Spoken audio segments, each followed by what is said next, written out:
La question des intercommunalités est posée. Pourquoi est-elle posée? Parce que dans ce département, il y a 29 intercommunalités. La plus petite fait moins de 4000 habitants, la plus grosse fait 400 000 habitants. La plus grosse c'est la métropole, la plus petite c'est Caen-Fougeray.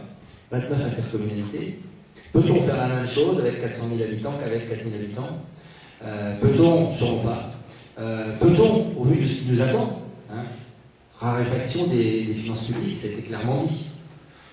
Pour les communes et les intercommunalités, peut-être moins que les autres, mais en tout cas, on pourra beaucoup moins compter sur nos partenaires départements et régions pour nous aider. Donc on devra compter sur nous-mêmes. Quand on voudra construire ce type d'équipement, une salle intercommunale, une salle de sport, il faudra compter sur davantage les ménages. Quelque chose qui n'a pas été dit dans ce qui a été voté, c'est le fléchage des élus intercommunaux lors des prochaines élections.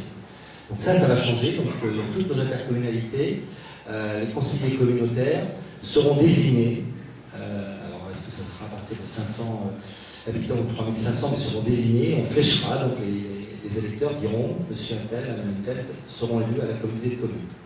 Donc ça c'est un premier changement qui va avoir peut-être plus d'importance qu'on le croit, parce que les électeurs vont participer donc à cela. Deuxième changement, indirect, celui qui a indiqué Edmond tout à l'heure, celui de la feuille d'impôt des ménages.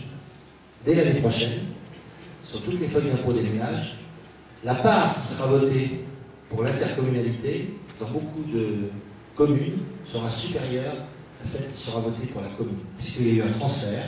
Une part des départements, ce qui allait au département, sur la taxe d'habitation, apparaîtra comme destinée à l'intercommunalité. Et vous verrez, ça dépend du taux d'où vous partez, d'où on part, mais dans un certain nombre d'endroits, quand il donnera 100 €, il y aura peut-être 60 pour l'intercommunalité et 40 pour la commune sur la taxe d'habitation. Bon, c'est proportionnel ce que je dis, mais ça changera fondamentalement le rapport entre l'habitant, la commune et l'intercommunalité.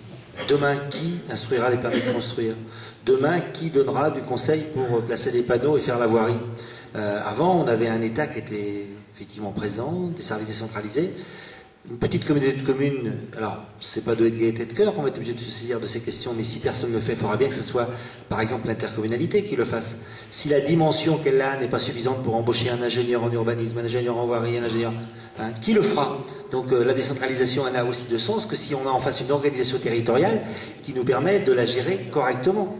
Et donc évidemment, quand on est à une métropole, on peut, ça fait déjà un moment qu'on gère les permis de construire à la place de l'État. Ça veut dire, mais dans une intercommunalité qui serait de dimension trop petite, quel service va être donné aux élus quand il n'y aura plus l'État en face pour l'amener?